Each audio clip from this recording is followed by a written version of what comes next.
It's substantiated through the videotape depositions that this man, Elliot Mintz, who speaks so eloquently and civilly, was instrumental in assisting Bob Dylan in the stealing of my James Damiano songs.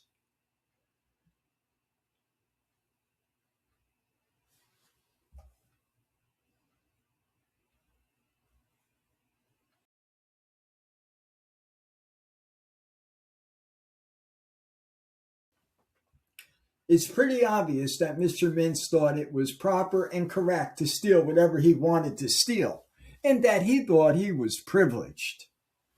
Mr. Mintz is a real big shot. One day during Christmas, in the latter part, I think it's 1978, I'm in New York. They invite me to the Dakota to spend one of the Christmas days with them. And I go up to the Dakota, and I notice in the living room there's a vase with a single branch of a tree that's their Christmas decoration. And I sat down on the white couch in the white living room, and we're just making small talk. And then there's a knock on the door after the intercom, and he opens it, and Paul and Linda McCartney walk in. And they greet each other. Had you met Paul? Never. No, I had not met him up to that moment. And they come in, and John just said, "This is our friend Elliot." And I said, "Nice to meet you. Nice to meet you, Linda." And we sat and we talked for a while. It was, how should I say, it wasn't overly jubilant. It wasn't icy. It was just correct. And then they decided to go to a place called Elaine's, which was the cause celeb of restaurants in Manhattan at the time. And we got into Paul's car, and we went up to Elaine's, the five of us, and they perused the menu, all of them. Didn't see anything they particularly liked, and Elaine's did have a reputation. I mean, you walk in, and there's Woody Allen, there's Gore Vidal, and there's Tom Wolfe, and there's, all those people. But the food was miserable, and everybody knew it, and it was reviewed as being awful. And Elaine could be problematic as well. And Linda said, there's a great pizza place not far from here. Really thin-crusted pizza, Do you think you could get a pizza delivered here, and we could eat that? And she said it directly to me. Who else was she going to suggest it to? Yoko, would you drop the dime? And I knew I knew what a social faux pas was this, but I also knew that Elaine was not going to escort it. You must leave my restaurant. We had the pizza delivered through the back door. It was taken out of the cardboard box. It was put on beautiful Elaine's plates and brought out so a casual observer would think it's a dish that they hadn't seen yet. We had the pizza. It was pretty good.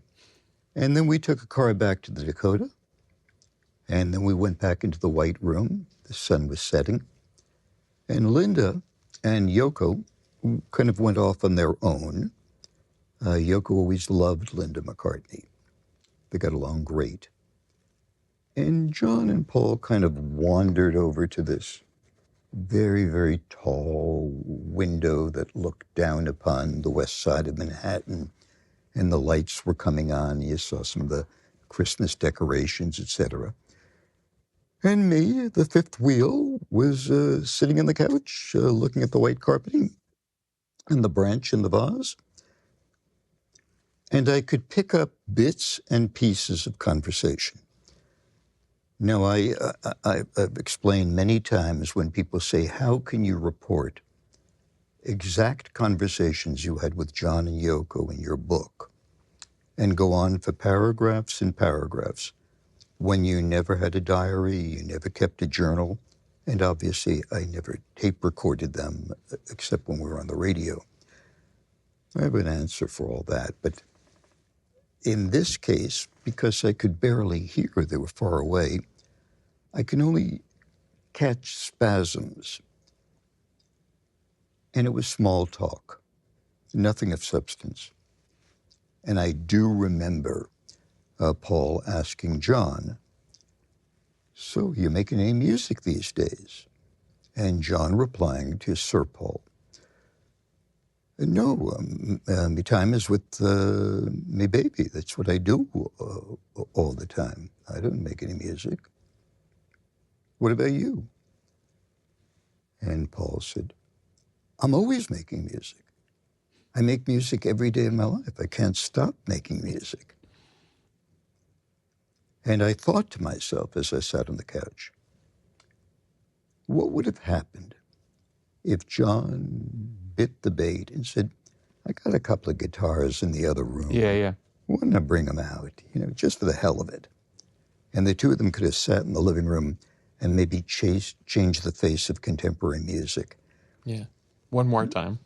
One more time. The McCartneys stayed for another hour or so and left. I stayed on with John and Yoko.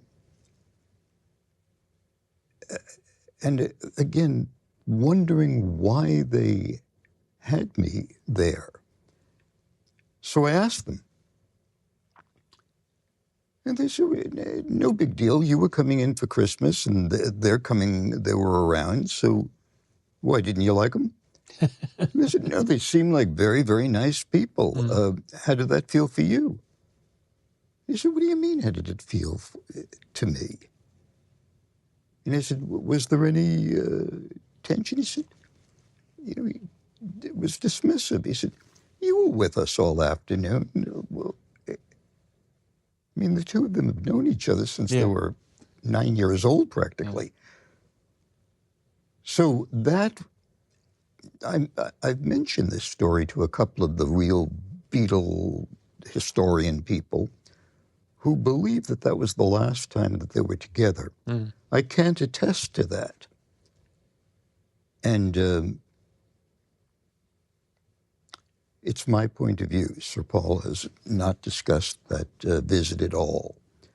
It was anticlimactic.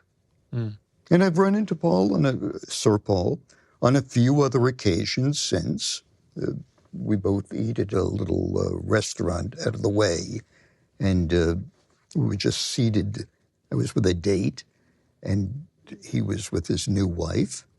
And on the way out, I just said, "It's good to see you again." He asked how Yoko was doing.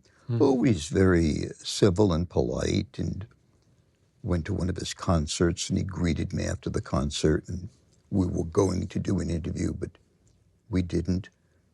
I got along with the others better, especially George. I went to all the Wilbury sessions, of course, that George had, because I brought Bob there. Yeah. And, George would never miss a Dylan concert, so I'd arrange for him to have a chair and a glass of water right off the side of the stage by a curtain. That's all he ever asked for. Yeah, it's interesting, right? Because this incredible bond they had created so much great music. I saw a quote where Paul was saying, we sat down together to write a song, whatever it was, 100 and something times. And he said, in every instance, we always came out with something. Always. Yeah.